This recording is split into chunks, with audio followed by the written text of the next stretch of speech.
This is the Good Neighbor Podcast, the place where local businesses and neighbors come together. Here's your host, Regina League.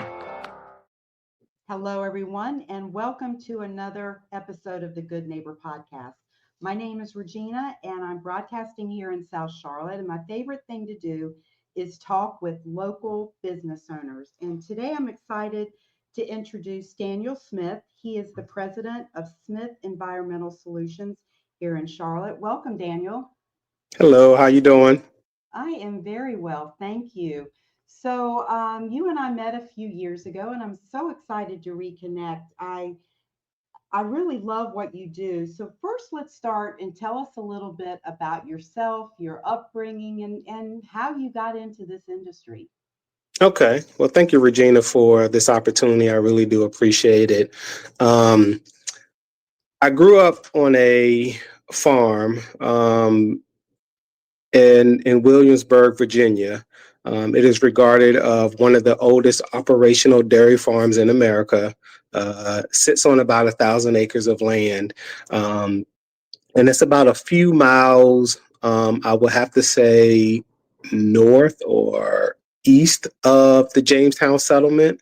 So a lot of history growing up. We hear people in their family and history, and then to actually be a part of history. Always, whenever I get a chance, I like to tell people that. So my dad always had an entrepreneurial spirit. He sold Amway, he sold Sig 50. He had us as children licking stamps, putting $1 in.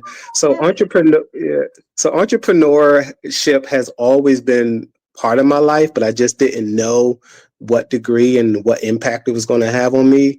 So one of the latest adventures my dad got into was introducing me to air purifiers and selling those and doing mold testing in a very unproficient way to try to sell an air purifier. And later on, I just kind of figured out how to do it more effectively where the market needed it to be. So that's how mold testing started. I started this journey in 2005. So in June of this year, it would actually be 20 years that I've been in this industry. So That's thank phenomenal. you. Yeah, thank you. So again, just testing residential commercial buildings over the past 20 years. They say if you know 10% more than the next person, you're an expert. So I feel like I'm an expert in this field with helping my clients. And from that, the business has just grown to cover North, South Carolina. And we're looking to have a presence in Virginia towards the end of this year. Oh, that's amazing. So you are family owned and operated. This is your business. Yes, my business started from scratch. That is incredible.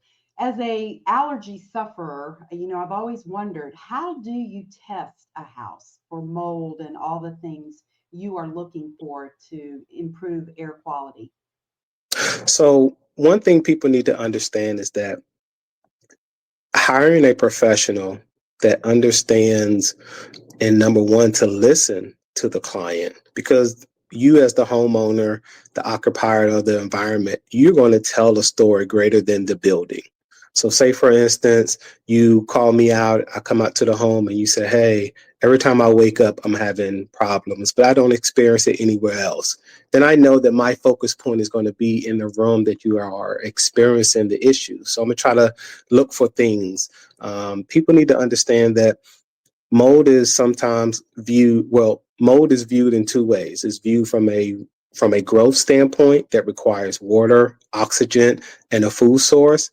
And then it reproduced by releasing seeds in the air. So those two things have to be incorporated in the identification of mold, and also to help a client understand the severity of their air quality. Can you share how that testing, what that looks like, the process? Yes. So, say for instance, I come into a home and we find mold growing in a bedroom.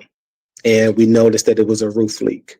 So we can identify by taking a surface sample from the surface.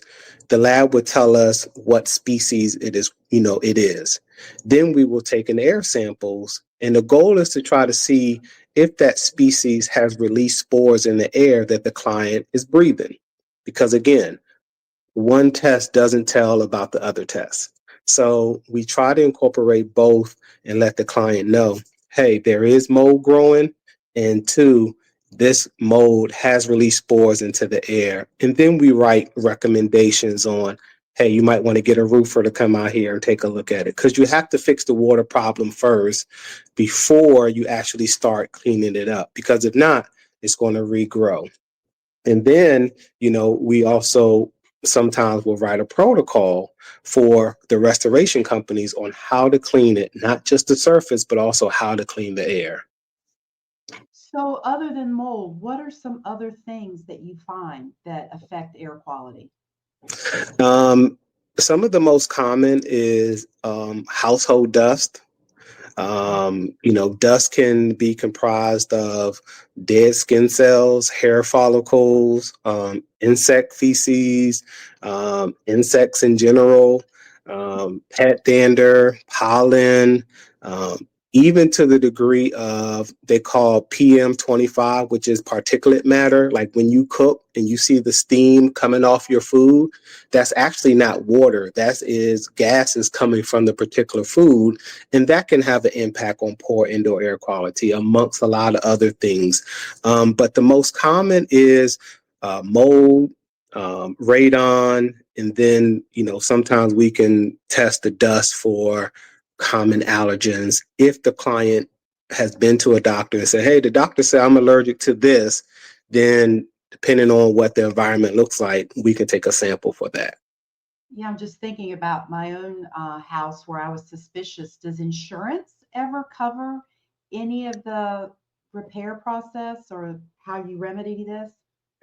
Insurance can cover certain secondary actions. So basically, an example of if a tree falls on your roof and water damages your ceiling and mold grows, the insurance company will cover that, will cover my services underneath their investigating.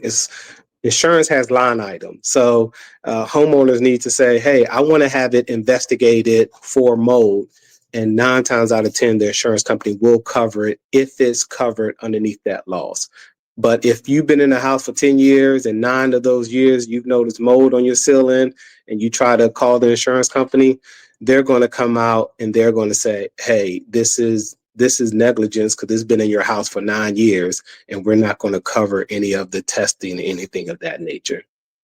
That's crazy. Yeah. So signs of mold are obviously you can see it, but I suppose sneezing and allergies and things like that. I mean, how do Yeah. you know if you need to call you? So one of the first signs is we call it sick building syndrome. So basically, a client will call and say, hey, every time I'm in my house, I'm coughing, I'm sneezing.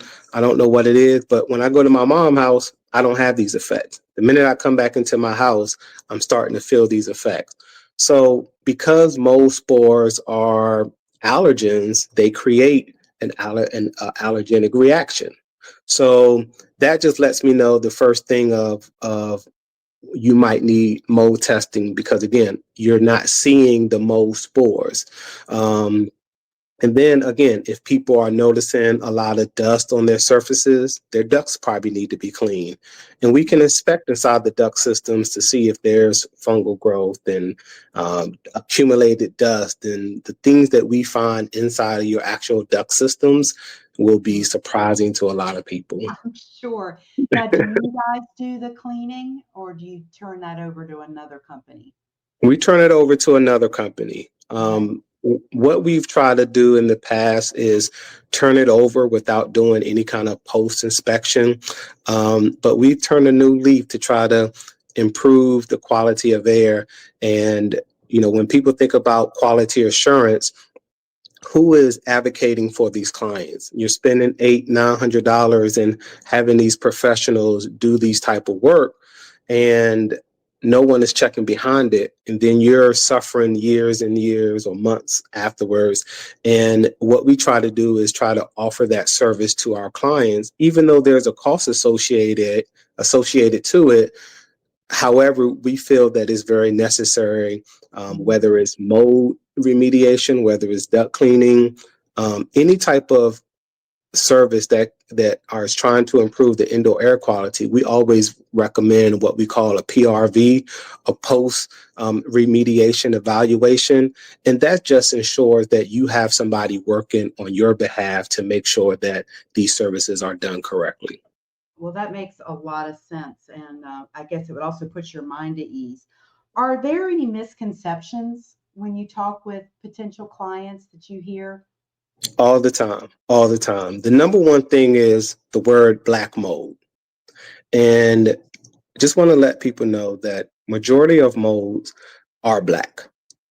And the black mold with the quotation marks in the front and the back is geared to one particular type of species. And that species is called Stachybotrys.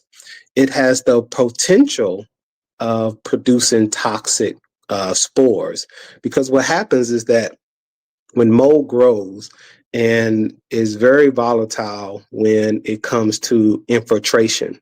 So mold creates a defense mechanism against other mold species to protect them from growing. So it's that defense mechanism that causes a person to have a reaction to it. So when we say the potential, any mold spores can have the potential of causing someone to be sick or have allergy type symptoms. So it's not because the black mold is growing that you are going to be affected. So the myth or the misconception is that black mold is going to kill me. Black mold, I got to tear down my house. Black mold, that's not it. You need to make sure that your structure is okay, how much water damage. And if someone tells you that they have black mold in your house without testing it, or if they tell you you have mold in your house in general without testing it, you might want to be wary of that, because that's not the proper way of doing it. Yeah, it just came to mind, if you're buying a house, maybe it makes sense to have a mold test done before you make an offer. Yes, and that is good, just like anything else. And I will, tell the listeners that there are a lot of home inspectors that are offering mold testing, meaning air testing. And I'm on the fence about that, because what happens is that they're not certified into explaining the results to you. And what they'll tell you, just like they'll tell you if you have a roofie leak, if you have plumbing issues, consult in a professional. So don't spend the money on someone that is not going to tell you or explain to you about the test results, because it's just not beneficial. If you want to have a mold inspection done, think about it from, I want to see if it's there, and I also want to see if it's in the air, but I also need to understand the results, because it can be daunting when you look at the results and see the numbers and then have a person tell you, I don't know, you got to consult with somebody. So I just try to let my clients know, don't do that. Well, you've got a lot of wisdom here and very knowledgeable. I see now why you have so many 5-star reviews. Thank you. Thank you. So before we wrap up, tell our listeners how they can find you. Great. It's been a pleasure talking with you all today. People can find me on all platforms, social media, LinkedIn, Instagram, Facebook. Just type in Smith Environmental Solutions. You can contact me, phone number 704-453-1262, or you can email me at daniel@smithenvironmentalsolutions.com. And I'm pretty sure I'm the only handsome guy that you'll see up there with the name. So you'll definitely find me easy. Well, too bad our podcast isn't visual, so we could share that with the guy. Daniel, it's been a pleasure talking with you. Thank you. Likewise. And congrats on your major success. Thank you. I appreciate it. Thank you for listening to the Good Neighbor Podcast. To nominate your favorite local businesses to be featured on the show, Go to gnpsouthcharlotte.com. That's gnpsouthcharlotte.com or call 980-351-5719.